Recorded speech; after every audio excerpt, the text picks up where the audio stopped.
कि जो बाबरी बनाएगा उसे यहीं दफनाया जाएगा।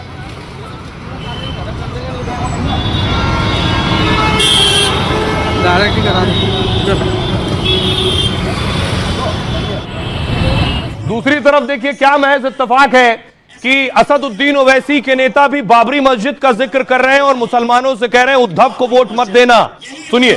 साहब ने असेंबली में खड़े होकर कहा था की मला गर्व आहे की बाबरी मस्जिद पाडण्यामध्ये आमचे शिवसैनिक सर्वात उभे होते। बाबरी मस्जिद को शहीद करने के अंदर मेरा शिवसैनिक था और इसलिए मुझे अभिमान है इस चीज का। अगर कोई मुसलमान आज उनके साथ कंधे से कंधा लगाकर खड़े रह रहा है, रहो, आपको ये इख्तियार है, कहीं पर भी जा सकते हैं, कहीं पर भी लड़ सकते हैं, लेकिन वो मुसलमान उम्मीदवारों से मैं पूछ सकता हूं, बाबरी मस्जिद शहीद सिर्फ वो उद्धव ठाकरे और उनकी शिवसेना ने नहीं की। अगर तुम उनके साथ कांधे से कांधा लगाकर खड़े हैं तो उस जुर्म में तुम भी शामिल होने वाले हैं और अल्लाह तुमसे भी पूछने वाला है कि जिसने उस मस्जिद को हमारी शहीद किया था तुम उनके साथ खड़े हुए थे। 2 तारीख के दिन तो आपको क्या करना है मालूम है, जाना है पोलिंग बूथ के अंदर, ढूंढना है बटन कहां पे है, और बस खट्टा खट्टा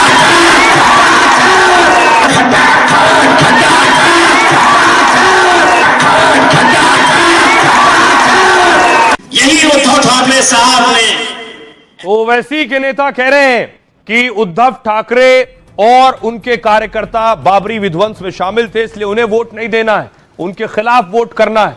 दूसरी तरफ देखिए पाकिस्तान को मिर्ची लगी है। कल प्रधानमंत्री नरेंद्र मोदी अयोध्या के राम मंदिर में पहुंचे थे, वहां धर्म ध्वजा फहराया तो पाकिस्तान को भी मिर्ची लगी। इस पर पाकिस्तान ने भी सवाल उठाए।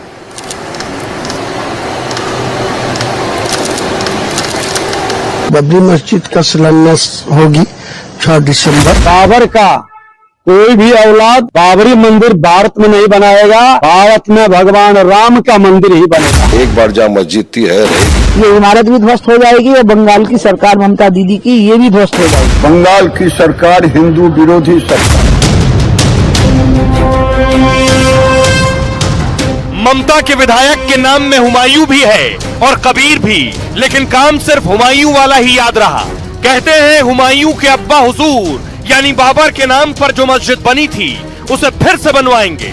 शिलान्यास की तारीख और मेहमानों की फहरिस्त सब कुछ तैयार कर रखा है। वो मुसलमान का आवेग है, इमोशनल है, जो उनका मस्जिद जो बाबर में बना के गया उनको तोड़ दिया। 2025 साल का 6 दिसंबर एक बाबरी मस्जिद का बनाने के लिए भित्ति स्थापन हो। बाबरी मस्जिद की याद उन्हें तब आई जब अयोध्या में राम मंदिर के शिखर पर ध्वजारोहण हुआ। मौका मिलते ही उन्होंने दांव लगाया, क्योंकि पश्चिम बंगाल में चुनाव है। हुमायूं कबीर मुस्लिम बहुल इलाके से लड़ते हैं, तो शायद उन्हें यह लगा कि बाबरी मस्जिद के निर्माण की बात से उनकी जीत फिर से तय हो जाएगी। दूसरी ओर उनकी तैयारी से हिंदू महासभा आग बबूली हो गई है। आगरा में हुमायूं कबीर के लिए कब्र तक खोद दी गई है। अब देखिए जरा कौन है ये जो बाबरी मस्जिद को बनवाने की बात कर रहे हैं। ममता के विधायक हैं हुमायूं कबीर। मुर्शिदाबाद में बाबरी मस्जिद शिलान्यास के पोस्टर लग गए इस तरह के। लिखा है 6 दिसंबर को बेलडांगा में शिलान्यास समारोह होगा। पोस्टरों में टीएमसी विधायक हुमायूं कबीर को आयोजक बताया गया है। एमएलए ने खुद कहा है कि 6 दिसंबर को बाबरी मस्जिद की वो नींव रखेंगे। 3 साल में पूरा होगा कार्यक्रम में कई मुस्लिम नेता भी शामिल होंगे। हुमायूं कबीर बंगाल में डेबरा से ममता की पार्टी के एमएलए हैं। 2021 से 2022 तक ममता बनर्जी कैबिनेट में मंत्री रहे हैं। हुमायूं कबीर आईपीएस रहे हैं। कई पदों पर रहने के बाद वीआरएस लिया इन्होंने। पहले भी विवादों में रहे और बयानबाजी के लिए पार्टी ने इन्हें नोटिस भी दिया। बंगाल के राज्यपाल ने ममता के एमएलए के बयान पर आपत्ति जताई। हुमायूं कबीर की पार्टी टीएमसी ने उनके बयान को निजी बताया है।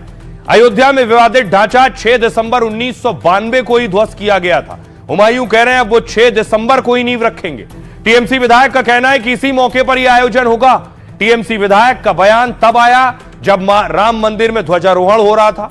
मंगलवार को पीएम मोदी ने राम मंदिर के शिखर पर धर्म ध्वज फहराया। जनवरी 2024 को राम मंदिर में रामलला की प्राण प्रतिष्ठा हुई। 2019 में सुप्रीम कोर्ट ने विवादित जमीन को रामलला की जन्मभूमि बताया था। कोर्ट ने मुस्लिमों को बाबरी ढांचे के लिए 5 एकड़ जमीन का आदेश दिया था और इसके बाद करीब 25 किलोमीटर दूर मुस्लिम पक्ष को 5 एकड़ जमीन दी गई थी। 6 साल बाद भी प्रस्तावित मस्जिद का अब तक निर्माण शुरू नहीं हुआ है। सुनिए जरा क्या कुछ कह रहे हैं हुमायूं, जो बाबरी मस्जिद बनाने की बात कर रहे हैं, और हिंदू महासभा की नेत्री क्या कह रहे हैं। बाबरी मस्जिद का शिलान्यास होगी 6 दिसंबर। स्टेट का मेरा नेता सब लोग को संहति दिवस भी उद्यापन होगी। मैं वहाँ का बेलडंगा में एक बाबरी मस्जिद 3 साल के लिए काम चलेगी, इसीलिए उनका भित्ति स्थापन होगी। तो वो 6 दिसंबर की नींव भरवाने की बात कर रहे हैं कि मैं 6 दिसंबर को नींव भरवाएंगे बाबरी मस्जिद की। तू नींव खुदवा, उसके बाद में तुझे भरवाने का तो मौका ही नहीं मिलेगा और तू नींव भरवाएगा। 6 दिसंबर को मैंने तेरे के लिए कबर तैयार कर रखी है। जो भी इसका गला काट के लेके आएगा तो उसको 1 करोड़ रुपए दिया जाएगा। उसके साथ साथ में मैं अपने सोने के कंगन भी चार दूंगी। जो इसे आगरा में मैंने कबर खुदवा दी, जो 7 दिसंबर को इसको लेके आ जाएगा उसी को मैं सोने के कंगन भी दूंगी, क्योंकि मैंने कबर तैयार कर रखी है इसके लिए। जे वहां पे नींव भरवाएगा और मैं 7 दिसंबर को इसको दफनवा दूंगी, क्योंकि इसे जहन्नम में जाने का बड़ा शौक होता है, तो इसके अल्लाह मियाँ को प्यारा कर दूंगी। जय श्री राम। अब देखिए जरा, बाबरी मस्जिद बनाने की बात कर रहे हैं, इस पर सियासत भी हो रही है, घमासान भी हो रहा है। पश्चिम बंगाल में चुनाव है और उससे पहले अब देखिए कैसे बवाल हो रहा है। उमा भारती ने कहा इस्लाम के नाम पर मस्जिद बने हम सम्मान करेंगे, लेकिन बाबर के नाम से बनी इमारत का वही हाल होगा जो 6 दिसंबर को अयोध्या में हुआ था। ईंटें भी गायब हो गई थी। गिरिराज सिंह ने कहा ममता घुसपैठियों को खुश करने के लिए कुछ भी कर रही है। बाबरी मस्जिद को बनाने का टीएमसी का दावा दुर्भाग्यपूर्ण है। बाबर औरंगजेब के वंशजों को भारत में रहने का अधिकार नहीं है। हुसैन दलवाई कांग्रेस नेता कह रहे हैं मस्जिद का निर्माण ठीक है, लेकिन बाबरी मस्जिद क्यों? जो विवाद खत्म हो चुका है उसे फिर शुरू किया जा रहा है। हमारा रिश्ता बाबर के साथ नहीं है बल्कि शिवाजी के साथ है।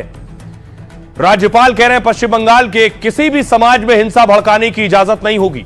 यह मुद्दा सुप्रीम कोर्ट ने हमेशा हमेशा के लिए खत्म कर दिया है। यह सुप्रीम कोर्ट की अवमानना है और देश के लोकतंत्र का अपमान है। सुनिए जरा क्या कुछ कह रहे हैं इस पर सियासतदान।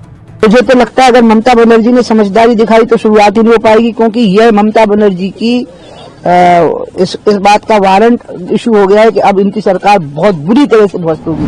के विधायकों ने जो चैलेंज किया है बाबरी मस्जिद बनाएंगे, ये देश के लिए दुर्भाग्य है।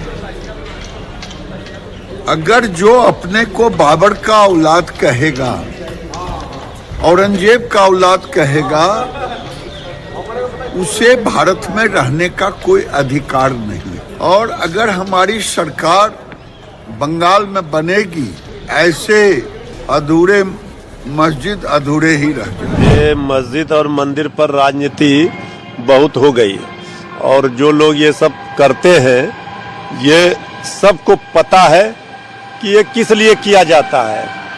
ये देश की खूबसूरती है। हिंदू मुस्लिम सिख ईसाई हम सब हैं भाई भाई। इस देश के अंदर अब कोई भी भविष्य में कोई भी ऐसे बाबरी और बाबर के नाम पर किसी प्रकार का कोई मंदिर नहीं बनेगा। बाबरी मस्जिद 6 दिसंबर हमारे लिए तो काला दिन था, जिस दिन हमारी बाबरी मस्जिद को धोखे से शहीद कर दिया। Black day in the democracy of the country हम उसको बोलते हैं। और मेरा आज भी ये मानना है और हमेशा मानना रहेगा कि एक बार जहाँ मस्जिद थी है रहेगी। बाबर ऐसा बाबर हो के गया राजा। मेरा और बाबर का क्या संबंध है? मेरा अगर संबंध है किससे है तो शिवाजी महाराज से, क्योंकि मेरे पुरखों को उन्होंने बड़ा सम्मान दिया। बाबर ने कहा दिया हमें सम्मान। बाबरी को दुनिया भारत भूल चुका है। कहीं ना कहीं दोबारा से बाबर को जिंदा करके देश के माहौल को खराब करने की कोई साजिश है, जो कि बिल्कुल बगल में है बांग्लादेश। तो कहीं ना कहीं ये मुझे बांग्लादेश की बू आ रही है, जांच का विषय है। बाबरी मस्जिद के नाम से जो अयोध्या में थी उसका खात्मा हो गया। अब नए सिरे से तृणमूल कांग्रेस के नेता उसको जिंदा करना चाहते हैं, उस नाम से मुर्शिदाबाद में बनाना चाहते हैं। तो उनको किसने रोका है? बनाएं, खूब बनाएं। अब देखिए जरा, ममता के जो विधायक हैं ये तस्वीर देख रहे हैं, इनका नाम है हुमायूं और बड़ा दिलचस्प है, हुमायूं चाहते हैं बाबर वाली बाबरी बनाना और बाबर की औलाद का नाम भी हुमायूं था, लेकिन हुमायूं क्रूरता का दूसरा नाम भी था बाबर। बाबर मध्य एशिया का राजकुमार था, भारत पर कई बार आक्रमण किए उसने। पिता की ओर से वो तैमूर और माता की ओर से चंगेज खां का वंशज था। उसने 1526 में इब्राहिम लोदी को हराया, मुगल साम्राज्य की नींव रखी। बाबर ने अपनी आत्मकथा तुजू के बाबरी में अपने क्रूरता के कई किस्से लिखे हैं। अपने पहले आक्रमण में बाजौर के 3000 से भी ज्यादा लोगों की हत्या की। कहते हैं युद्ध में उसने लोगों के सिर काटकर खोपड़ियों के टावर बनवा दिए थे। पानीपत के युद्ध में बाबर ने हजारों लोगों की हत्या की, जमकर लूटपाट किया। उसके रास्ते में बूढ़े, बच्चे, औरतें, जो कोई आया उन्हें वो काटता रहा और वो हर हाल में अपने साथ ज्यादा से ज्यादा धन लूट कर ले जाना चाहता था। उसने पुरुषों को बंदी बनाया और महिलाओं को अपने सैनिकों को सौंप दिया था। बाबर ने मुसलमानों की हमदर्दी पाने के लिए कई हिंदू मंदिरों को नष्ट किया। उस दौर में बाबर के आदेश से मीर बाकी ने राम जन्मभूमि मंदिर को नष्ट कर मस्जिद बनवाई। राम मंदिर तोड़ते वक्त 10,000 से ज्यादा हिंदू उसकी रक्षा में शहीद हुए। उसके एक अधिकारी ने संभल में मंदिर गिराकर मस्जिद का निर्माण भी करवाया। सुनिए जरा, हमने लोगों से पूछा, आज के दौर में कोई शख्स, कोई नेता, कोई प्रतिनिधि बाबर जो क्रूरता का प्रतीक है उसकी मस्जिद बनवाना चाहता है, लोग क्या कह रहे हैं? बाबरी मस्जिद नाम दे रहा है, नाम से क्या जाएगा आएगा। मस्जिद बना रहा है, कोई गलत चीज नहीं बना रहा है। क्या है, अच्छी बात बोला है उसने। जब राम मंदिर बन सकता है अयोध्या में, तो बंगाल में बाबरी मस्जिद बनने में क्या प्रॉब्लम है? बाबरी मस्जिद नाम क्यों देना चाहता है? वो मस्जिद करिए, मस्जिद तो उनका धर्म का है, लेकिन हमको लगता है कि ये थोड़ा राजनीतिक हो गया जिनिस बना रही है। सही कर रही है, अपन धर्मों का जिनिस बना रही है ना, दूसरा का तो कोई जिनिस नहीं बना रही है ना। तो सोच समझ के बोलना चाहिए। ये बात कहाँ की बात है? ये सेंट्रल सरकार की चीज, न्यायालय जो उचित न्यायालय जो फैसला दिए तो सही फैसला दिए। चुनाव मुद्दा के लिए कुछ भी। लेकिन बाबरी मस्जिद है एक हुआ था, लेकिन पश्चिम बंगाल में बना रही है, लेकिन हम लोग बहुत खुश है। और बोलने से नहीं होता है, आपको बनाना है तो बनाइए। लोकतंत्र में सबको अधिकार है अपनी बात रखने का। उसको वो अच्छा लगा होगा इसलिए उसने बोला होगा। अब देखिए, सिर्फ इतना ही नहीं बल्कि पाकिस्तान को भी मिर्ची लग रही है। ये तस्वीर आप देख रहे हैं, ये तस्वीर पाकिस्तान में भी देखी जा रही थी कि प्रधानमंत्री नरेंद्र मोदी अयोध्या के राम मंदिर पहुंचे। पीएम मोदी ने वहां धर्म ध्वज फहराया है। ये शहबाज शरीफ और असीम मुनीर भी देख रहे थे और उन्हें यह तस्वीर अच्छी नहीं लग रही थी।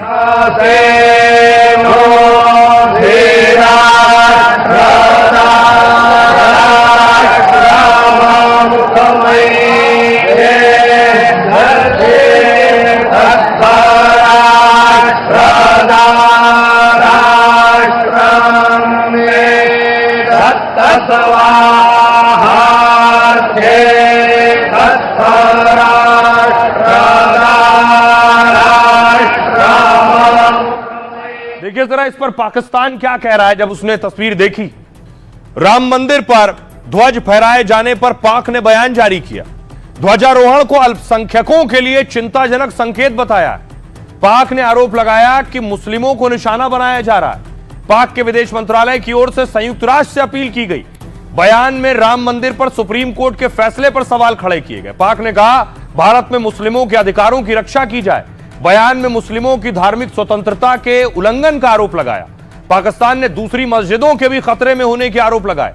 साथ ही वैश्विक संस्थाओं से भी अपील की है कि वो इस मुद्दे पर ध्यान दें।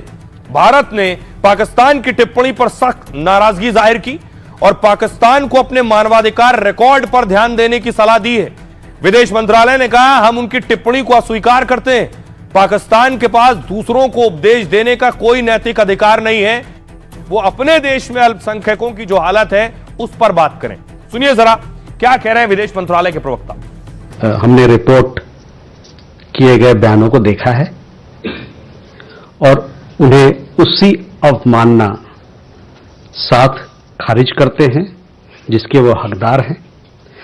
एक ऐसे देश के तौर पर जिसका अपने अल्पसंख्यकों के दमन, कट्टरता और व्यवस्थित बुरे बर्ताव का गहरा दागदार रिकॉर्ड है, पाकिस्तान के पास दूसरे को लेक्चर देना यानी उपदेश देना का कोई नैतिक अधिकार नहीं है। खोखले उपदेश देने के बजाय या पाखंडी उपदेश देने के बजाय पाकिस्तान के लिए बेहतर हुआ कि वो अपने अंदर झांके और अपनी जो उनके मानवाधिकार का जो रिकॉर्ड है, खराब रिकॉर्ड है, उस पर ध्यान दे। तो विदेश मंत्रालय ने पाकिस्तान को आईना दिखाया है। खबरों में आगे बढ़ते हैं। आज की एक और बड़ी खबर, अब बिहार में योगी मॉडल। सम्राट चौधरी, पिछले दिनों मैंने आपको बताया था कि सम्राट चौधरी गृह मंत्री हो गए। गृह मंत्री होने के बाद सम्राट चौधरी ने सबसे पहले हरिहर मंदिर गए। वो तस्वीर मैं आपको दिखाऊं, अगली तस्वीर देखिए जरा। सम्राट चौधरी हरिहर मंदिर गए और योगी आदित्यनाथ थे अयोध्या में राम मंदिर में।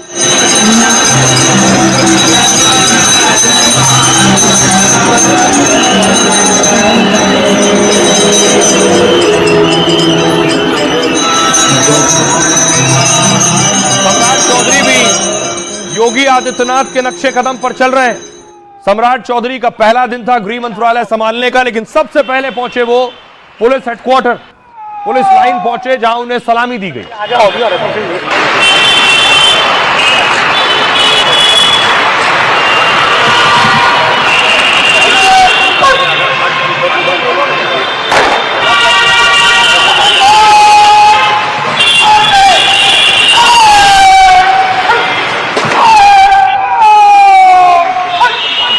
और उसके बाद सम्राट चौधरी देखिए अपने मंत्रालय पहुंचे।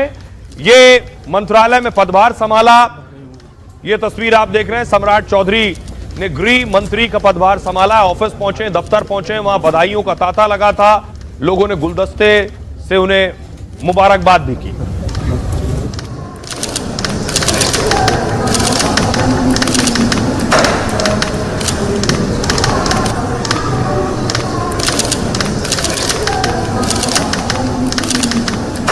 अब देखिए जरा, होम मिनिस्टर बनते ही क्या हुआ।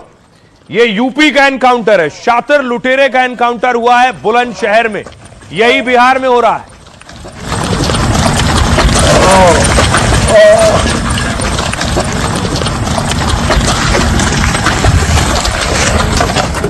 शपथ लेने के बाद बिहार के बेगूसराय में एनकाउंटर हुआ। सम्राट चौधरी ने गृह मंत्री पद की शपथ ली। उसके बाद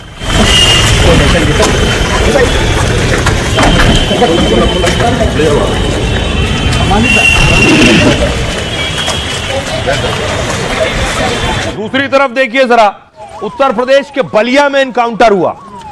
यूपी में एनकाउंटर, बुलडोजर, ये सब अपराधियों पर चलता है।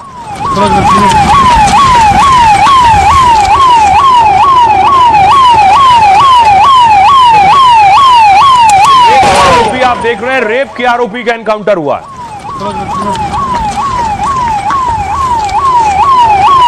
दूसरी तरफ देखिए, बिहार में मुजफ्फरपुर में बुलडोजर गरजना शुरू हो गया है। बुलडोजर पहुंच रहे हैं। बिहार के 10 जिलों में बुलडोजर कार्रवाई हुई है।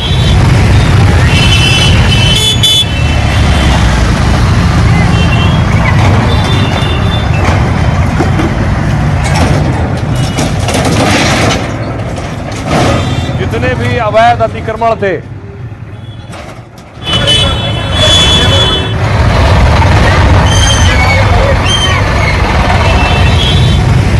दूसरी तरफ देखिए उत्तर प्रदेश में क्या होता है। यूपी में 2 दिन पहले ही बुलडोजर तौकीर के ठिकानों पर चला है और तौकीर के करीबियों की इमारतें गिरा दी गई।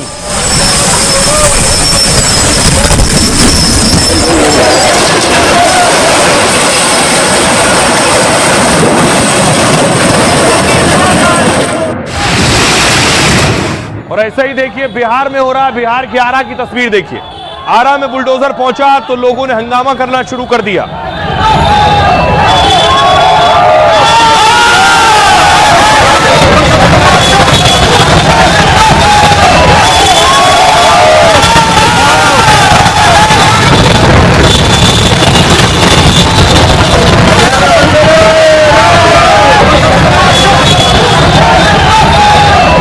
आप देख रहे हैं सम्राट चौधरी गृह मंत्री बने। पहले गृह मंत्रालय था नीतीश कुमार के पास, अब बीजेपी के पाले में गृह मंत्रालय आ गया और सम्राट चौधरी गृह मंत्री बन गए। अगली तस्वीर देखिए जरा, पटना की तस्वीर मैं आपको दिखा रहा हूं। पटना में भी जहां जहां अवैध कब्जा था, देखिए वहां बुलडोजर चल रहा है।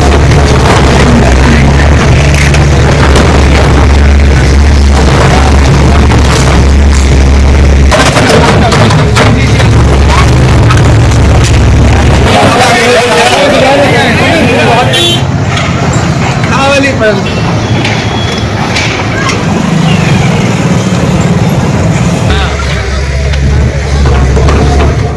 सिर्फ पटना, एक और तस्वीर देखिए जरा, बिहार का सीतामढ़ी।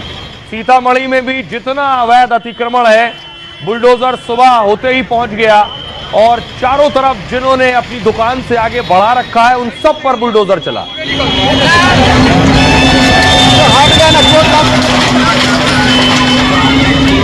यूपी में दंगा नहीं, सब चंगा है। जो अपराधी हैं, चाहे वो किसी भी स्तर के माफिया को चिन्हित करने का काम किया जाएगा। किसी ने रंग में भंग डालने का काम किया तो जेल की सलाखें उसका इंतजार कर रही हैं। जेल को पूरी तरह निगरानी में रखा जाएगा। जेल में मोबाइल कैसे जाता है, इसकी पूरी समीक्षा की जाएगी। ये बुलडोजर है ना, ये यूपी के अंदर माफिया को चाप चाप करके हाँपने के लिए मजबूर कर दिया है। भाई दंगा करोगे तो खानदानी पूरी प्रॉपर्टी भी जाएगी, कहीं भीख भी नहीं मिलेगी। लगभग 400 लोगों को आइडेंटिफाई किया है, संपत्ति को जब्त करने का काम। कि अगर बेटे की सुरक्षा के साथ खिलवाड़ किया तो तय मानिए कि अगले चौराहे पर यमराज टिकट काटने के लिए खड़ा हो। रोमियो घूम नहीं सके, कोई हमारी बहनों को छेड़ ना सके, इसके लिए विशेष फोर्स लगाने का काम किया। ये सरकार तो जो जिस भाषा में समझेगा उस भाषा में समझाना भी जानती है। सोशल मीडिया पर किसी को भी गाली देने वाला, उनके खिलाफ कार्रवाई की जाएगी। माफिया आज वहां पे जहन्नुम की यात्रा में जा चुका है। किसी भी हालत में ऑर्गेनाइज क्राइम करने वाले के खिलाफ बिहार की पुलिस सख्ती के साथ कार्रवाई। बिहार में अब अपराधियों का बाबा वाला इलाज शुरू हो गया है और माफिया पर गिरने लगी है योगी जैसी बुलडोजर गाज। यानी अब बिहार में भी दिखने और दौड़ने लगा है योगी मॉडल। यूपी में माफिया और अतिक्रमण पर जैसे मुजफ्फरनगर से कानपुर तक बुलडोजर एक्शन होता है, बिहार में वैसे ही मुजफ्फरपुर से दानापुर तक गरज रहा है और ऐलान कर रहा है कि बिहार में योगी मॉडल की शुरुआत हो गई है। सम्राट चौधरी ने गृह मंत्री बनते ही 400 माफियाओं की लिस्ट बना ली है और ऐलान भी कर दिया है कि महिलाओं की सुरक्षा के लिए जैसे योगी ने एंटी रोमियो स्क्वाड बनाया, ऐसा ही एंटी रोमियो दस्ता बिहार में भी बनेगा और मनचले अपराधियों का कड़ा इलाज करेगा। पिंक पेट्रोलिंग के तर्ज पर सभी जगह कोई रोमियो घूम नहीं सके, कोई हमारी बहनों को छेड़ ना सके, इसके लिए विशेष फोर्स लगाने का काम किया जाएगा। अब देखिए जरा कैसे योगी स्टाइल में काम हो रहा है। बाकायदा माफियाओं की लिस्ट बना ली है सम्राट चौधरी ने। क्या हो रहा है, यूपी में सीएम के साथ गृह मंत्रालय योगी खुद संभालते हैं, मतलब कानून व्यवस्था की सीधे जिम्मेदारी योगी पर होती है और कार्यकाल संभालते ही योगी ने कई कड़े और बड़े फैसले लिए थे। आपको याद होगा, बुलंदशहर और बलिया और अपराधियों पर ताबड़तोड़ एनकाउंटर हो रहे हैं। माफिया और अतिक्रमण के खिलाफ योगी का बुलडोजर चलता है। बुलडोजर और एनकाउंटर एक्शन से योगी लॉ एंड ऑर्डर की नजीर बन गए पूरे देश में। बिहार में गृह मंत्रालय मिलते ही सम्राट चौधरी भी ऐसे ही एक्शन में है। यूपी की तरह बिहार पुलिस भी एक्शन मोड में नजर आ रही है। बाहुबलियों के गढ़ बेगूसराय में 2 बदमाशों का एनकाउंटर हुआ। सम्राट चौधरी ने ऐलान कर दिया अपराधियों का ऐसा ही इलाज करेंगे, इसलिए या तो अपराधी सुधर जाएं या फिर बिहार से बाहर चले जाएं। जैसे योगी ने कहा था, या तो सुधर जाओ या यूपी छोड़ दो। योगी वाला बुलडोजर एक्शन भी बिहार में काफी तेज हो गया है। आरा में शीश महल चौक से दुर्गा मंदिर तक अतिक्रमण पर बुलडोजर चला है। मुजफ्फरपुर में सड़क पर किए दर्जनों अवैध कब्जे बुलडोजर से हटा दिए गए। राजधानी पटना में भी सड़क किनारे हुए अवैध अतिक्रमण पर सख्ती दिख रही है। नोटिस देने पर भी अतिक्रमण नहीं हटा तो बुलडोजर से कार्रवाई होने लगी है। दरभंगा में भी अवैध निर्माण को गिराने के लिए बुलडोजर चलने लगा है, तो बुलडोजर देखकर कई लोग खुद ही अतिक्रमण हटा रहे हैं। यह है तैयारी। अब सुनिए जरा, बिहार के लोग भी ये तस्वीरें देख रहे हैं, वो क्या कह रहे हैं। बुलडोजर से दिक्कत उन लोग को है जो अवैध सरकार का संपत्ति जो है अवैध तरीके से कब्जा किए हुए हैं, उन लोग के लिए बुलडोजर चलाया जा रहा है। अब गुंडा बवालियों का राज नहीं चलेगा। मांग करते हैं कि इसी तरह अपराधियों के ऊपर बुलडोजर चलना चाहिए। वही मॉडल चाहिए ही बिहार को, अपराधी मुक्त सुशासन चाहिए। मॉडल लागू होना चाहिए। यहाँ पे भी अपराधी बहुत सारे बढ़ गए हैं। अपराधियों को सफाया के लिए योगी मॉडल बहुत जरूरी है। सम्राट चौधरी के बनने से लोग तो रहा है कि बिहार में भी यूपी की तरह योगी मॉडल होगा, होना चाहिए भी। बिहार में योगी मॉडल आया ये बिल्कुल सही नहीं है, क्योंकि गरीबों का बहुत नुकसान हो रहा है। बुलडोजर जहाँ भी चल रहा तो सब यही बोल रहा है कि मतलब योगी मॉडल ही मतलब हो रहा है, लेकिन यहाँ पे तो दिक्कत है कि जो आम आदमी का जो रोजगार है वो रोजगार उसमें खत्म हो रहा है। नशा वगैरह का जो घर तोड़ा जा रहा है ये तो अच्छी चीज़ है, लेकिन इसमें गरीब का नुकसान नहीं होना चाहिए। बिल्कुल यूपी वाला मॉडल यहाँ लागू नहीं होना चाहिए। चौधरी का गृह मंत्रालय मिलने से हम लोग बहुत काफी प्रसन्न हैं और अपराधी पर यह कार्रवाई होना बहुत जरूरी है। चलना चाहिए, अपराधियों पर चलना चाहिए। अब देखिए, सिर्फ कुछ जिले नहीं, हर जिले में तेजी से बुलडोजर की कार्रवाई हो रही है। कुछ और जिलों से जो तस्वीर आई है वो मैं आपको दिखाऊं। बिहार के कुछ और जिले, जैसे रामनगर की तस्वीर आप देख रहे हैं, रामनगर में भी बुलडोजर कार्रवाई हो रही है।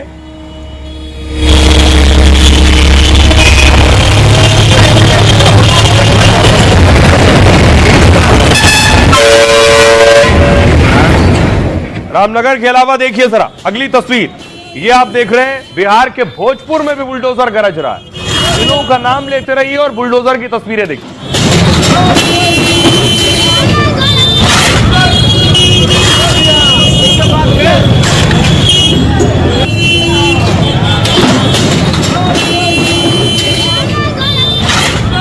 अगला देखिए, दरभंगा लिए चलता हूं आपको। दरभंगा से भी ऐसी तस्वीरें सामने आई हैं, वहां भी पीला पंजा पहुंच गया।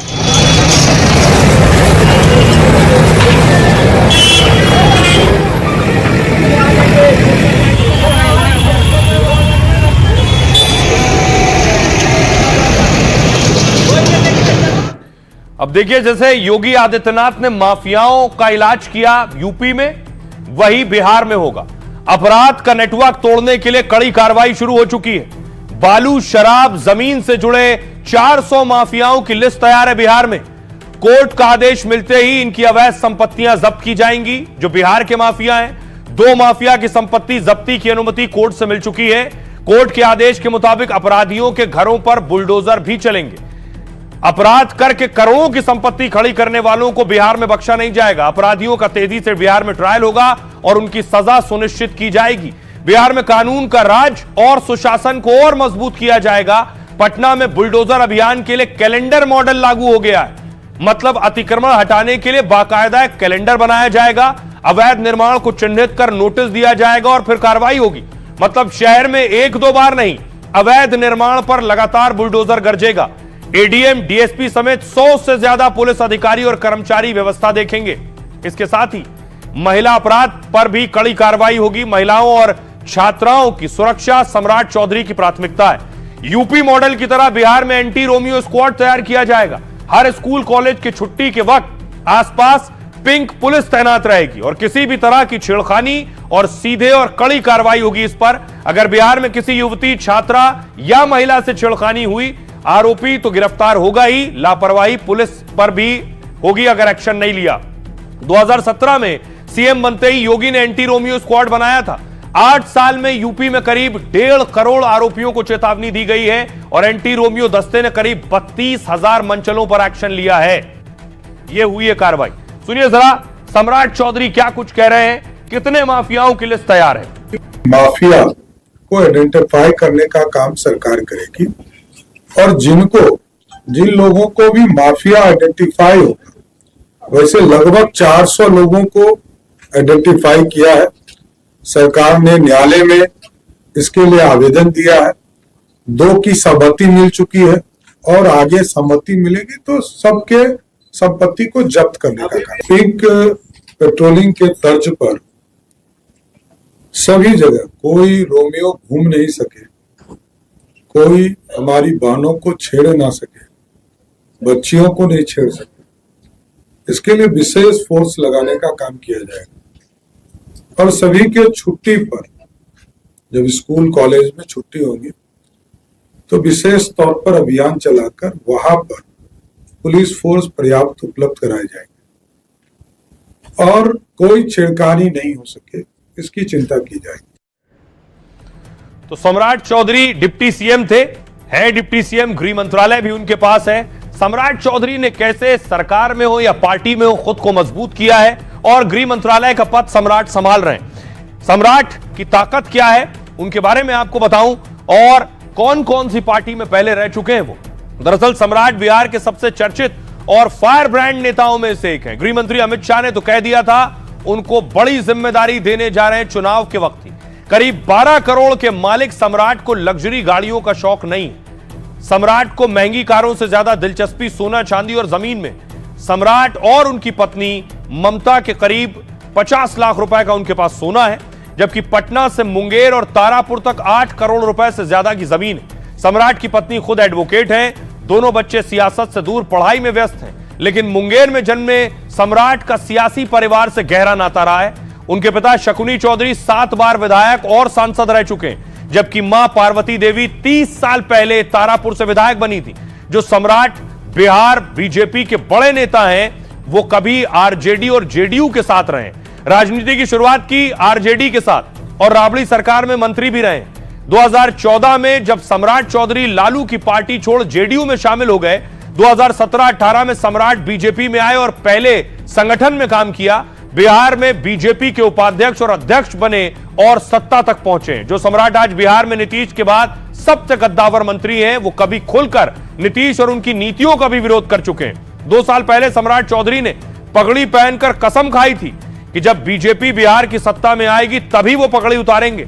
नीतीश ने जब बीजेपी के साथ गठबंधन कर दोबारा सरकार बनाई तो सम्राट डिप्टी सीएम बने और अयोध्या जाकर पगड़ी उतारी, और अब 58 साल बाद सीएम के अलावा गृह मंत्री बनने वाले पहले शख्स भी बन गए हैं। सुनिए जरा, सम्राट चौधरी का एक ही निर्णय है कि वो बिहार की लॉ एंड ऑर्डर कानून व्यवस्था को यूपी जैसा बनाएंगे। सुनिए। लगातार नीतीश कुमार जी ने सुशासन दिया, अपराध समाप्त नहीं हुए, अपराध पर कार्रवाई हो रही है और नीतीश जी ने सुशासन दिया। बार बार कह रहे हैं कि ऑर्गेनाइज क्राइम को खत्म किया है, आपराधिक घटना हो रही है, चिंता का विषय, और आगे उसको भी ठीक करना है। इस पर सरकार पहल। एक तरफ देखिए बुलडोजर एक्शन हो रहा है, एनकाउंटर हो रहा है, लेकिन दूसरी तरफ खबर यह भी है कि अब लालू यादव को भी अपना घर छोड़ना पड़ेगा। यानी लालू एंड फैमिली पर कार्रवाई हो रही है, और क्यों हो रही है भी आपको बताऊंगा। ये जो आप घर देख रहे हैं, लालू यादव का आवास है। लालू यादव और राबड़ी देवी इस घर में सालों से रह रहे थे, लेकिन अब ये आवास छोड़ना पड़ेगा। घर खाली करने का नोटिस दिया जा चुका है लालू एंड फैमिली को। इसके अलावा न सिर्फ लालू, अगली तस्वीर देखिए, तेज प्रताप यादव को ये घर अलॉट है। तेज प्रताप को भी घर खाली करना होगा, ये घर छोड़कर जाना होगा। अब देखिए जरा कि आखिर क्यों घर खाली करना पड़ रहा है, इसके पीछे तेजस्वी क्यों कारण बने। आपको बताऊं, 20 साल से राबड़ी का सरकारी आवास 10 सर्कुलर रोड पटना था, लेकिन भवन निर्माण विभाग ने इसे खाली करने का नोटिस दे दिया। राबड़ी को अब पटना का 39 हार्डिंग रोड वाला घर आवंटित किया गया। मतलब पूर्व सीएम राबड़ी देवी को पुराना आवास खाली करना होगा। राबड़ी के घर छीनने की एक बड़ी वजह तेजस्वी की जिद मानी जाती है। दरअसल 2017 में एनडीए सरकार बनी तो तेजस्वी को डिप्टी सीएम पद छोड़ना पड़ा, तो उन्हें सरकारी आवास 5 देशरत्न मार्ग खाली करने का नोटिस दिया गया। तेजस्वी इस बंगले में काफी खर्च कर चुके थे और वो बंगला छोड़ना नहीं चाहते थे, इसलिए उन्होंने फैसले को चुनौती दे दी। हाईकोर्ट में याचिका दायर की। हाईकोर्ट ने तेजस्वी की याचिका खारिज करते हुए एक और बड़ा फैसला दिया कि जितने भी पूर्व सीएम डिप्टी सीएम है, आजीवन बंगला सुरक्षा जैसी कोई सुविधा नहीं दी जाएगी, और उस फैसले का पालन हो रहा है। अदालत के इसी आदेश का असर राबड़ी के नोटिस के रूप में है। अगर तेजस्वी में कोर्ट में ना गए होते तेजस्वी, तो पूर्व सीएम के नाते राबड़ी यहीं रहती। लालू के दूसरे बेटे तेज प्रताप को भी आवास खाली करने का नोटिस मिला है। तेज प्रताप अभी पटना के 26M स्टैंड रोड पर रहते हैं। तेज प्रताप इस बार महुआ सीट से चुनाव हार चुके हैं। विधायक न रहने पर उनको यह आवास अब खाली करना होगा, कोई और विकल्प नहीं है।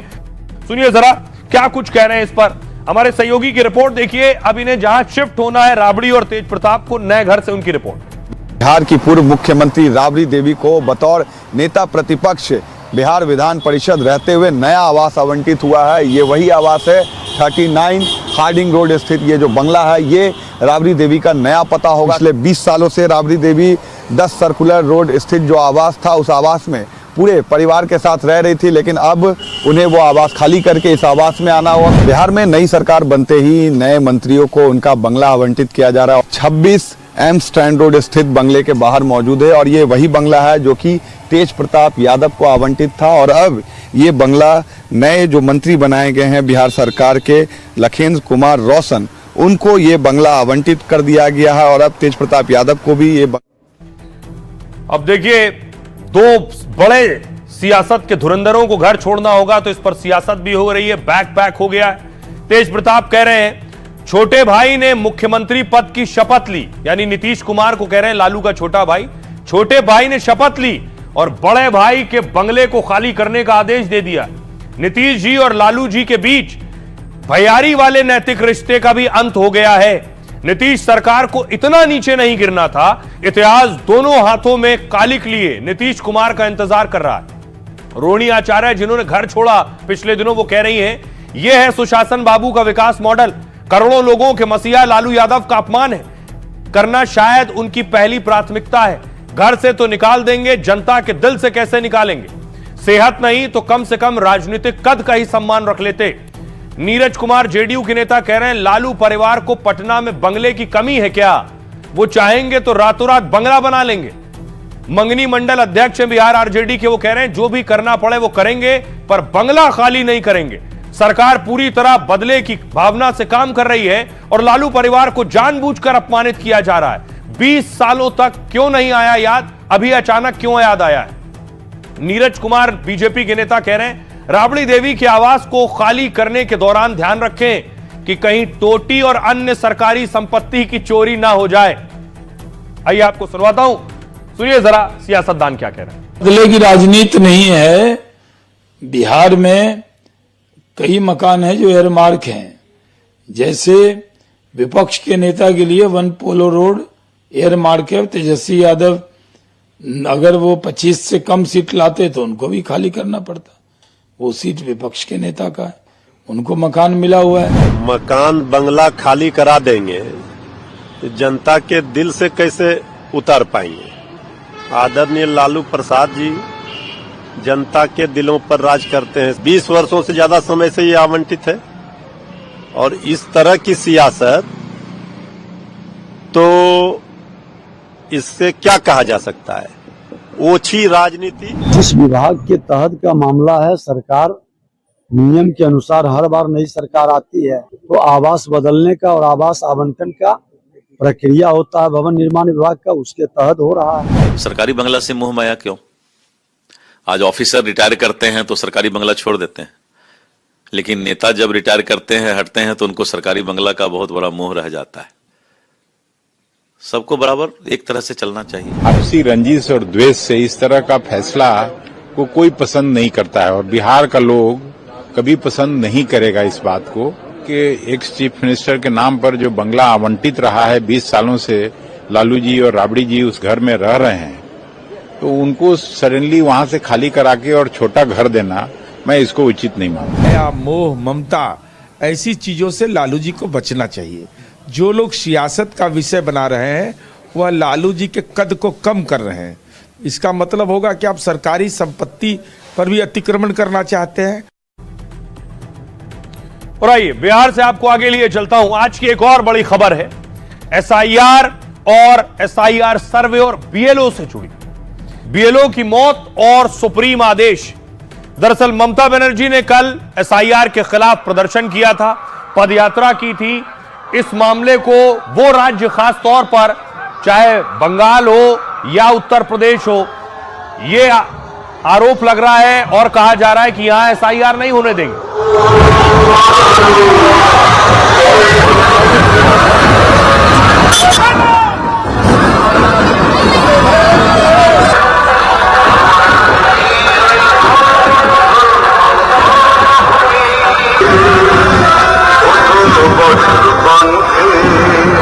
अब आपको बताऊं कि कैसे इससे पहले बीएलओ भी सड़कों पर उतरे, बीएलओज ने भी प्रोटेस्ट किया है। वो तस्वीर मैं आपको दिखाऊं कि कैसे बीएलओ सड़कों पर उतरकर प्रदर्शन कर रहे हैं। ये बंगाल में बूथ लेवल ऑफिसर ने भी प्रोटेस्ट किया है, वो भी सड़कों पर है। ये मामला अब सुप्रीम कोर्ट तक पहुंच गया है। आज सुप्रीम कोर्ट में इस मामले पर सुनवाई हुई।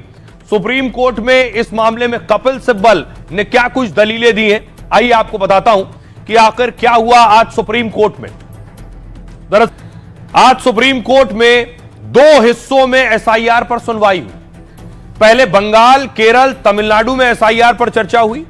इसमें बंगाल की ममता सरकार ने सुप्रीम कोर्ट में दावा किया, कहा बंगाल में एसआईआर करते करते 23 बीएलओ की मौत हो गई है, जिस पर सुप्रीम कोर्ट ने चुनाव आयोग से 1 दिसंबर तक जवाब मांगा।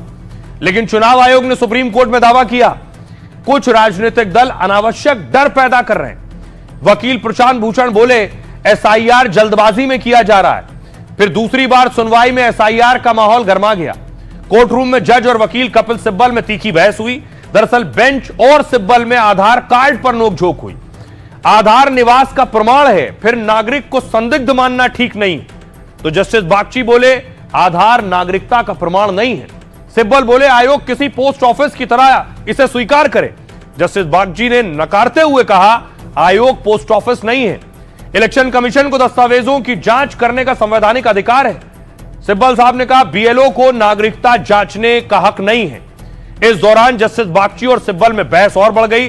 कपिल सिब्बल ने एसआईआर को हड़बड़ी में और बहिष्कार करने वाला बताया, जिस पर सीजीआई ने हस्तक्षेप करते हुए कहा पहले कभी नहीं हुआ। यह वाला तर्क किसी प्रक्रिया की संवैधानिक वैधता को नहीं गिराता है। सुनिए जरा, यह हुआ सुप्रीम कोर्ट में। सुनिए ममता बनर्जी क्या कहते हैं। रिमांड ने जो बता दिया हमारे पास पूरा रिकॉर्ड है। एफआईआर जो हुआ है हमारे पास पूरा रिकॉर्ड है। हर केस में हमारे पास पूरा रिकॉर्ड है। जो सुसाइड किया है, जो ट्रॉमा में मर गया है, जो बहुत सारे आदमी अभी भी सुसाइड कर रहा है।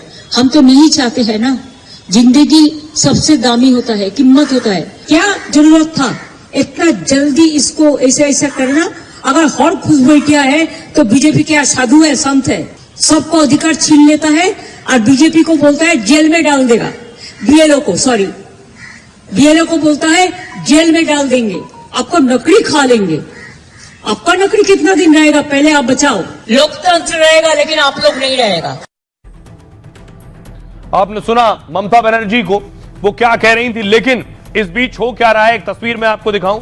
अमित मालवीय यानी बीजेपी चुनाव आयोग से मिलने पहुंची। शिकायत करने के लिए चुनाव आयोग में बीजेपी नेता मिले और बंगाल में जो हो रहा है उस पर शिकायत की है।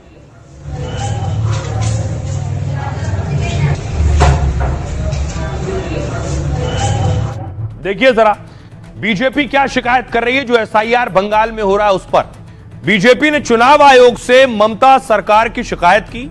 बंगाल में एसआईआर के दौरान बड़े स्तर पर गड़बड़ी की जा रही है। ममता सरकार पर बीएलओ को दबाने का आरोप लगाया है। मुलाकात के बाद अमित मालवीय ने दावा किया कि टीएमसी के लोग बीएलओ चुनाव कर्मियों को धमका रहे हैं। बीएलओ से जबरन फॉर्म लेकर खुद भरने की कोशिश कर रहे हैं। घुसपैठियों को वोटर बनाने की साजिश हो रही है और घुसपैठिए गलत रिश्तेदारी दिखाकर दस्तावेज बनवा रहे हैं। उन्होंने कहा एक शख्स ने ससुर को पिता बता दिया। कुछ जगह मां की उम्र बेटे से कम दिखाई जा रही है। बीजेपी ने दावा किया कि बंगाल में ऐसे 88 लाख लोग हैं जिनकी मौत हो चुकी है, लेकिन वो वोटर लिस्ट में शामिल है।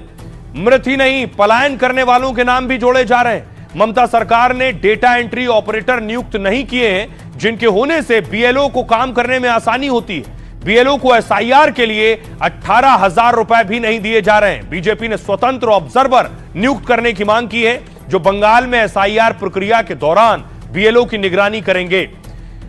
बीजेपी का कहना है कि बंगाल में एसआईआर ठीक तरीके से नहीं हो रहा है। सुनिए।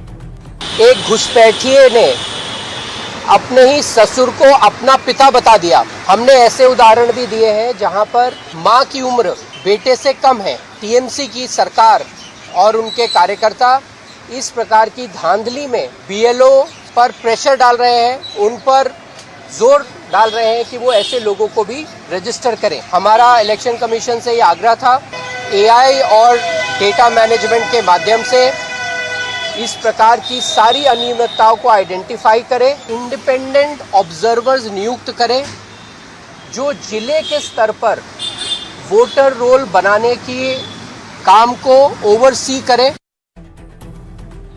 अब देखिए जरा दूसरी तस्वीर भी इसकी ये है कि बीएलओ सुसाइड कर रहे हैं। ये तस्वीर आप देख रहे हैं। मृतक बीएलओ विपिन यादव नाम है इनका।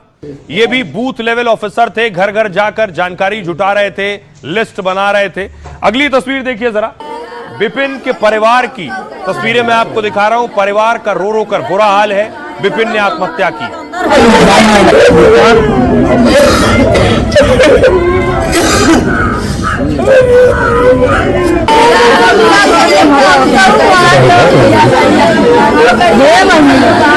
अब देखिए जरा, आज अजय राय पहुंचे विपिन के घर।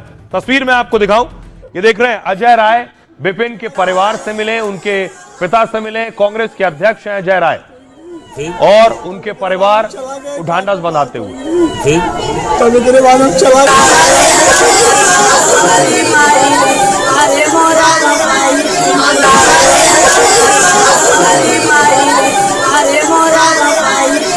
बात हुई तभी तेरे बाद हम चला बात हुई तभी तेरे बाद हम चला गए।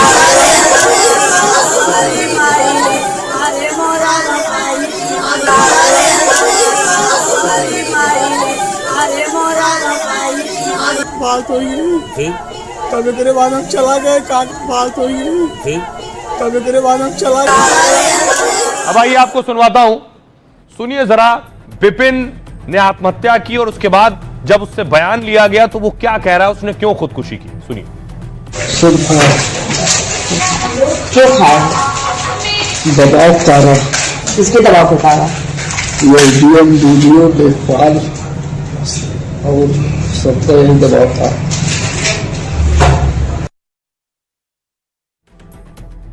तो आपने सुना विपिन क्या कह रहा था।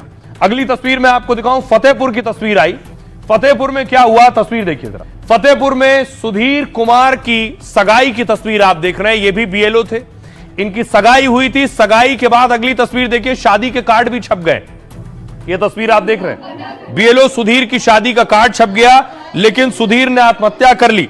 अगली तस्वीर दिखाऊं मैं, सुधीर की आत्महत्या के बाद परिवार अब कह रहा है एफआईआर लिखो, और बहस भी हो रही है पुलिस के साथ परिवार की। आपकी बहन भी हो सकती है, आपका भाई भी हो सकता है, मेरा पिता भी हो सकता है, वो हो सकता है। तो सर ये क्या दिक्कत आ रही है, हैंडल कहाँ आ रही है? भाई आप एक चीज बताओ, कोई एक आधार हो तो आधार का एक नौकरी से कहते हैं, बिल्कुल मान रहे हैं भाई। यही तो बात है कि सुबह आने से उसके हम नहीं मान रहे, हम बस इतना कह रहे हैं सर, एफआईआर दर्ज कराना कोई इतनी बड़ी चीज तो नहीं है सर। आपके खिलाफ भी एफआईआर कहीं दर्ज हो सकती है सर, बिल्कुल। लेकिन सर उसकी जांच होगी ना, जब उसकी जांच होगी सर, जांच आप एफआईआर लगा दीजिए। इनमें से कोई भी आदमी हिम्मत नहीं हारेगा सर, ये यूं ही बैठा रहेगा। और ये सारा आदमी एक डिमांड कर रहा है, बस एफआईआर। आपसे हाथ जोड़ के निवेदन कर रहा है। एडीएम साहब बैठे हैं, ये एडिशनल बैठे हुए हैं। अब आप जिले का हाई कमान है। कल को एक घटना नहीं, कल को एक घटना सर माफ करिएगा, अगर ये उपद्रव हो जाए और कल को आपके जरा कहां से क्या क्या तस्वीरें सामने आ रही हैं, किस किस ने सुसाइड किया है। आज बरेली से एक और खबर आई, एसआईआर ड्यूटी के दौरान बरेली बीएलओ की मौत हो गई। शिक्षक सर्वेश कुमार गंगवार स्कूल में कुछ काम कर रहे थे, तभी उन्हें हार्ट अटैक आया और वो अचानक गिर पड़े। आनंद फानन में उन्हें इलाज के लिए अस्पताल ले गए, लेकिन उनकी जान नहीं बची। डॉक्टरों ने उन्हें मृत घोषित कर दिया। जैसे ही खबर मिली तो जिलाधिकारी भी मौके पर पहुंचे। गोंडा, फतेहपुर समेत यूपी में अब तक 4 बीएलओ की मौत हुई है। अगला है भिंड। मध्य प्रदेश में फिर एक बीएलओ को हार्ट अटैक आया। भिंड में ड्यूटी के दौरान बीएलओ को हार्ट अटैक आ गया। दरअसल वो एसआईआर ड्यूटी पर थे और उनकी तबीयत बिगड़ गई, जिसको लेकर बीएलओ और उनके परिवार ने अफसरों को बताया था, लेकिन आरोप है कि अफसरों ने उनकी एक नहीं सुनी और बहाना बनाने के शक में सीधे काम करने को कहा। पीड़ित बीएलओ रविंद्र शाक्य की पत्नी ने दावा किया है कि सस्पेंड करने का डर दिखाकर सख्ती से काम करा रहे थे। पति पहले से हार्ट पेशेंट है और इनका इलाज चल रहा है, फिर भी रियायत नहीं दी और इससे उनको हार्ट अटैक आ गया। दरअसल एमपी में 10 दिन में 7 बीएलओ की जान चली गई है। सुनिए जरा उनका परिवार क्या कह रहा है। हम लोग यहीं ड्यूटी कर रहे थे, अभी तो तुरंत भागते हुए आए। यहाँ आके सीएमओ साहब और डीएम साहब सब लोग आ गए। तब तक उन्होंने अपनी जांच की तो वो उनका कहना ये है कि उनको हार्ट अटैक हुआ है। अब ये कंफर्म नहीं है हार्ट अटैक है या उनको ब्रेन हेमरेज हुआ है। रात में काम करते थे क्योंकि साइट जो है दिन में नहीं चल पा रही थी। रात में काम करते थे, 11-12 बजे तक लगातार काम कर रहे थे। सुबह उठ के काम करते थे, सोने को पूरा टाइम नहीं मिल पा रहा। परसों शाम को बात किए थे तो उन्होंने बोला कि एसडीएम, बीडीओ और लेखपाल ये तीनों बुला करके उनको प्रेशर कर रहे हैं क्या ओबीसी वोटरों को काटने की वजह से। मतलब वो कह रहे हैं ओबीसी वोटर काटे और बाकी जनरल को जो है बढ़ावा दिया जाए। कोरोना में एक अध्यापक उनकी जान चली गई। बड़े पैमाने पर बीएलओ की जान गई है और मजबूरी में मुझे बीएलओ के पक्ष में भी पत्र लिखना पड़ा, जानकारी देनी पड़ेगी कि किस मेंटल प्रेशर में वो काम कर रहे हैं। और सरकार का दबाव है कि वो कैटेगरी में सबके जल्दी फॉर्म भर दो। यूपी में 3 करोड़ लोगों का वोट काट देंगे ये लोग। लोगों के वोट काटने की साजिश, षड्यंत्र और अधिकारियों के माध्यम से हो रहा है। निश्चित तौर से विपिन यादव जी के परिवार के साथ, और ये तीसरी घटना उत्तर प्रदेश में है। एक मलियाबाद में हुई, दूसरी घटना जौनपुर की हुई, मलनी की, तीसरी घटना फतेहपुर की हुई। मैं 2 जगह जा चुका हूं और वहां फतेहपुर भी जाऊंगा। ये पूरी तरीके से भाजपा के लोगों का दबाव है कि भाजपा के जो विरोधी वोट है उनका वोट काटा जाए। और आइए खबरों में आगे बढ़ते हैं। आज की एक और बड़ी खबर है जो पड़ोसी मुल्क पाकिस्तान से आई। इमरान खान जिंदा हैं या फिर नहीं। खबर आई पाकिस्तान से। इमरान खान पाकिस्तान की जेल में बंद हैं। लंबे वक्त से जेल में बंद है इमरान खान भ्रष्टाचार के मामले में। लेकिन एक पोस्ट आया ministry of foreign affairs Balochistan, यानी बलूचिस्तान के विदेश मंत्रालय ने ट्वीट किया और कहा कि इमरान खान की हत्या की जा चुकी है जेल में, लेकिन जो तस्वीर साझा की वो 2013 की तस्वीर साझा की गई। इसके बाद बवाल शुरू हुआ। देखिए जरा, जेल के बाहर इमरान खान के समर्थक बैठ गए और प्रदर्शन करने लगे।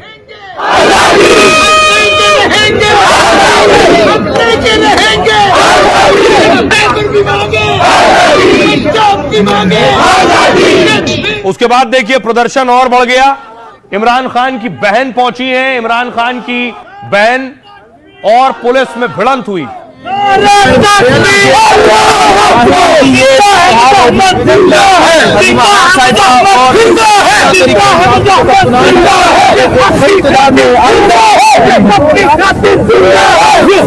उसके बाद देखिए जरा, इमरान खान की बहन को डिटेन कर लिया गया, हिरासत में ले लिया गया। वो सड़क पर ही बैठ गई थी। उन्हें इमरान खान से मिलने नहीं दिया जा रहा 3 हफ्ते से। आज तक हम हिरासत में बैठे रहे हैं। मैं आपको बता रही हूँ सारों को, हम हमने इनका असूल फॉलो किया। आज उन्होंने मेरी अब देखिए जरा, इमरान खान पर यह दावा कौन कर रहा है कि वो जिंदा नहीं है। इमरान खान पिछले 3 हफ्तों से जेल में किसी से नहीं मिले। वो इस वक्त कहां हैं, उनकी बहनों को भी इस बारे में पता नहीं है। इसी बीच आज अफगानिस्तान टाइम्स ने खबर छापी है। सूत्रों के हवाले से कहा गया कि जेल में इमरान की हत्या कर दी गई। इसके बाद बलूचिस्तान के विदेश मंत्रालय ने भी पोस्ट किया और सोशल मीडिया पर रिपोर्ट्स के जरिए दावा किया कि असीम मुनीर और आईएसआई ने मिलकर उनकी हत्या कर दी है। दावा किया जा रहा है कि इमरान से कोई भी नहीं मिल पा रहा है। जेल में इमरान खान से डॉक्टर, वकील भी नहीं मिल पा रहे हैं। पिछले 7 साल में जेल में इमरान को किसी ने नहीं देखा। उन्होंने कहा जब तक इमरान खान से नहीं मिल लेते हैं, पीटीआई कार्यकर्ता रावलपिंडी की अदियाला जेल के बाहर हैं। मृत ही नहीं, पलायन करने वालों के भी नाम जोड़े जा रहे। तब तक अदियाला जेल के बाहर धरना प्रदर्शन जारी रहेगा। इस बीच यह भी दावा है कि उन्हें आइसोलेशन वार्ड में रखा गया है या फिर उन्हें किसी और जेल में शिफ्ट कर दिया गया है, लेकिन जेल प्रशासन ने पूरे मामले पर चुप्पी साध रखी है। आइए आपको सुनवाता हूं, सुनिए जरा इमरान खान की बहन क्या कह रही है। ने कहा था क्या इमरान खान को अडियाला में है या उनको कहीं शिफ्ट कर दिया। जब हमें इस किस्म को हम इसकी अफवाहें सुनते हैं तो यकीनन हमें कंसर्न होता है कि ये किस किस्म की बात चल रही है कि इमरान खान को यहाँ से शिफ्ट ना कर दिया, क्योंकि उन्होंने एक जगह बनाई तो है कोई और। अब हमें कुछ नहीं पता। 3 हफ्ते से इमरान खान की कोई इतला नहीं है। कोई तो रिस्पॉन्सिबिलिटी बनती है कि हमें कोई इन्फॉर्मेशन नहीं देते हैं कि चले मिलवाते नहीं है। पिछले हफ्ते किसी ने हमें आगे कहा कि तब तक नहीं आपको मिलवाएंगे जब तक आसिम मुनीर की नोटिफिकेशन नहीं हो जाती। अब देखिए जरा, इमरान खान जेल में, दावा किया जा रहा है कि असीम मुनीर मरवा सकते हैं इमरान को। पाकिस्तान में इस वक्त फील्ड मार्शल असीम मुनीर सबसे ताकतवर आदमी। आरोप है कि मुनीर ने कई बार इमरान को मरवाने की कोशिश की। दरअसल असीम मुनीर और इमरान खान की अदावत और दुश्मनी पुरानी। इमरान खान जब प्रधानमंत्री हुआ करते थे तब मुनीर को दरकिनार कर दिया था। 2019 में असीम मुनीर को आईएसआई के डीजी के पद से हटा दिया था क्योंकि मुनीर ने इमरान की पत्नी पर भ्रष्टाचार के आरोप लगाए थे। इसकी वजह से इमरान खान मुनीर से बेहद नाराज थे। इमरान खान ने कोशिश की थी कि मुनीर सेना प्रमुख ना बनने पाए। इसके लिए इमरान ने जनरल बाजवा का कार्यकाल बढ़ाने की पेशकश कर दी। हालांकि तब बाजवा और इमरान खान के रिश्ते ठीक नहीं थे और सेना में वरिष्ठ होने की वजह से मुनीर सेना प्रमुख बन गए। मुनीर के चीफ बनने के बाद इमरान खान को सेना का समर्थन नहीं मिला। आम चुनाव में इमरान को हराने के लिए नवाज शरीफ लंदन से आ गए पाकिस्तान। एक तरफ नवाज शरीफ के खिलाफ दर्ज मुकदमे खत्म कर दिए गए, वहीं दूसरी तरफ अलग अलग मामलों में इमरान को सजा होने लगी। इमरान खान को जब अविश्वास प्रस्ताव के जरिए पीएम पद से हटाया गया तो उन्होंने आईएसआई और मुनीर के खिलाफ साजिश रचने का आरोप लगाया था। साथ ही कई बार यह भी कहा कि आईएसआई उनको मारने की साजिश रच रही है। इसीलिए